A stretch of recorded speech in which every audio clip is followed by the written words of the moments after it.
नमस्कार दोस्तों, स्वागत है आपका हमारे चैनल ऋषभ ब्लॉग पे। मैं आपका दोस्त सुभाष स्वागत करता हूँ अपने इस चैनल में।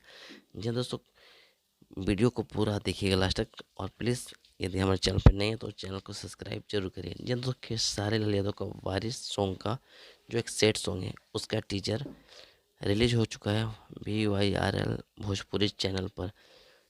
तो टीजर 18 सेकंड का है, बस 18 सेकंड में सब कुछ दिखा दिया गया है, पर टीजर देखकर मन नहीं भरा।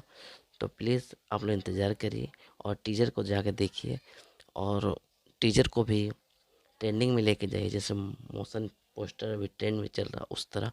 और सॉन्ग 9 तारीख को आ रहा, तो प्लीज़ सॉन्ग को भी आप लोग ट्रेंड में लेके जाइएगा और ढेर सारा प्यार दुलार अपना दीजिएगा।